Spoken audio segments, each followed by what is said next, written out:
बेटा हम लोग जो है पादप उत्तक चैप्टर पढ़ रहे हैं, पादपों के उत्तक के जो प्रकार है वो हम लोग देख रहे हैं। उसके अंदर हम विभेजक उत्तक पढ़ चुके हैं और सरल स्थायी उत्तक पढ़ रहे हैं। विभेजक उत्तक तो विभाजित होते रहते हैं और जो स्थायी उत्तक होते हैं उनमें विभाजन क्या होता है, वो रुक जाता है। ये पढ़ा था हमने। अगर अगर स्थायी उत्तक में जो कोशिकाएं समान प्रकार की होती है तो वो क्या कहलाती है, सरल स्थायी उत्तक।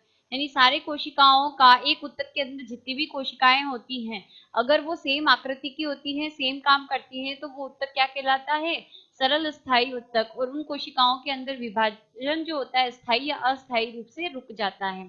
तो पहला प्रकार हम ऑलरेडी पढ़ चुके हैं जो है मृदुतक। मृदुतक के प्रकार और कार्य हम लोग देख चुके हैं। अभी हम लोग देख रहे हैं स्थूल कोण उत्तक। आ रही बात समझ में? अब स्थूल कोण उत्तक की क्या विशेषताएं होती हैं? इसकी जो कोशिकाएं होती हैं वो जीवित होती है। जीवित होने का क्या मतलब है, कोशिका जीव द्रव्य जो है वो क्या होता है, पाया जाता है। ठीक है। इसके बाद इसके अंदर क्या होता है, हरित लवक उपस्थित होता है। तो ये किसका काम करेगी, प्रकाश संश्लेषण का कार्य करेगी। आ रही बात समझ में? यानी भोजन निर्माण का काम सिर्फ मृदुतक नहीं करता, स्थूलकोण उत्तक भी करता है। आ रही बात समझ में? अब कोशिकाओं की आकृति जो है वो अधिकतर क्या होती है, या तो गोलाकार होती है या बहुभुजाकार होती है। समझ आ गया?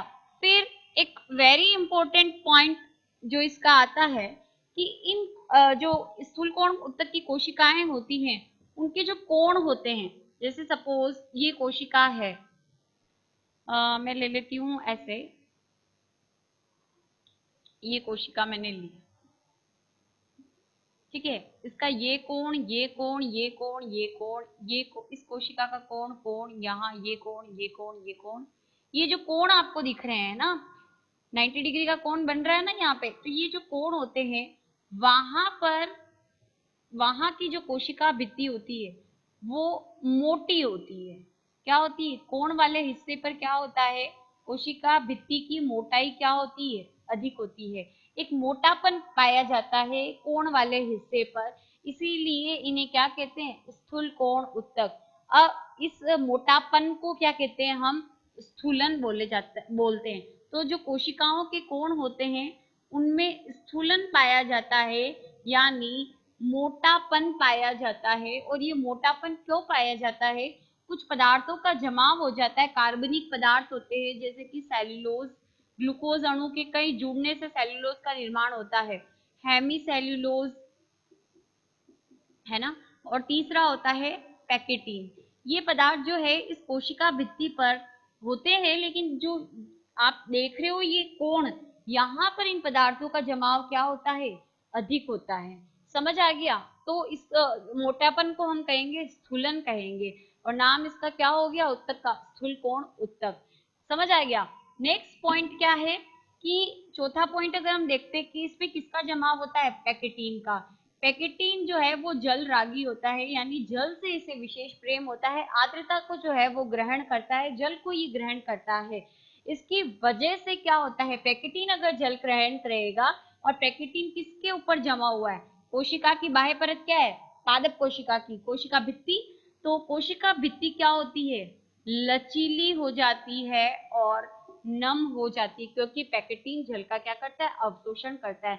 इससे की वजह से होता क्या है कि आप लोग जब देखते हो आंधी आती है तो जो शाखाएं होती है पेड़ की वो क्या होती है, टूटती नहीं है, क्या होती है, झुक जाती है। आ रही बात समझ में? तो ये जो लचीलापन है वो पादपों को यांत्रिक शक्ति प्रदान करता है। एक तरीके से मजबूती तो दे ही रहा है क्योंकि स्थूलन हो रहा है, एक गाढ़ापन यहाँ पे कोशिका भित्ति पे आ रहा है, ठीक है। तो मजबूती प्लस यांत्रिक जो दृढ़ता होती है, एक मजबूती जो होती है, शक्ति जो होती है, वो प्रदान की जाती है प्लांट्स को। समझ में आ गया? तो ये तो क्या हो गए स्थूल कोण उत्तक के लक्षण, है ना, सारी ये कोशिकाओं की विशेषता होगी। अब हम लोग देखते हैं कि स्थूल कोण उत्तक जो होता है उसके प्रकार कौन कौन से हैं।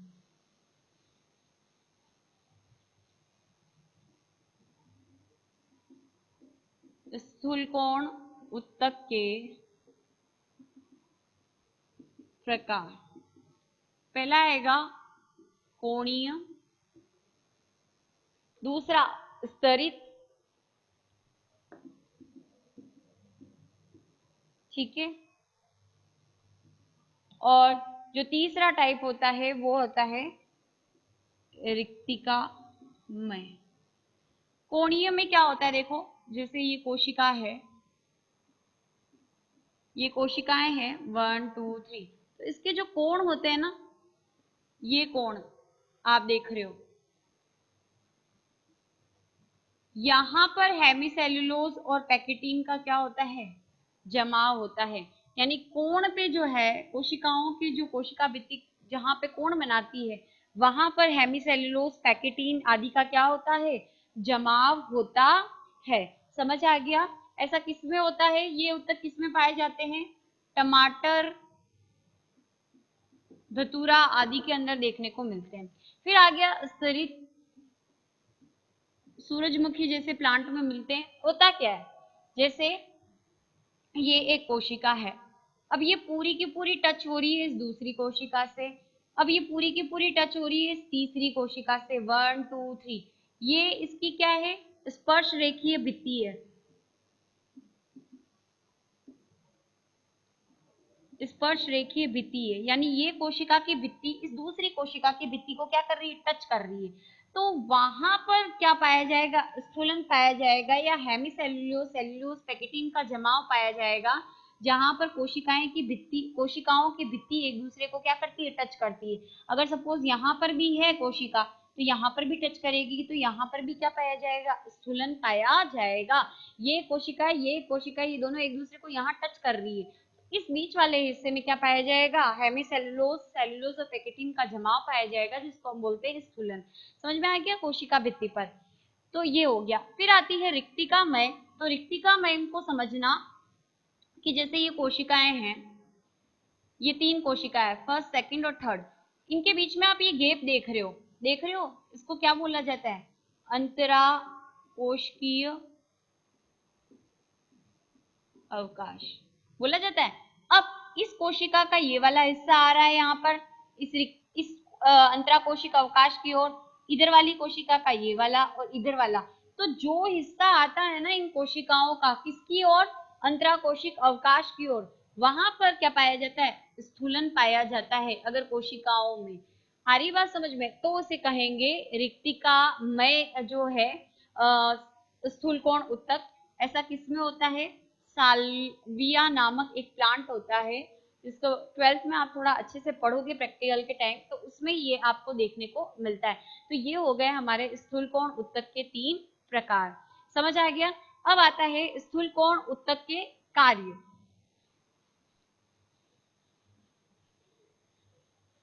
पहला तो अभी हम लोगों ने देखा था कि क्या पाए जाते हैं, हरित लवक, तो क्या होगा, भोजन निर्माण में मदद करते हैं। समझ में आ गया? दूसरा, जब वायु आती है तेज वेग वाली, तो क्या करता है, यांत्रिक शक्ति और मजबूती प्रदान करता है, और लचीलापन प्रदान करता है, किसको, पादपों को। समझ में आ गया? इसके अलावा जो बीज है,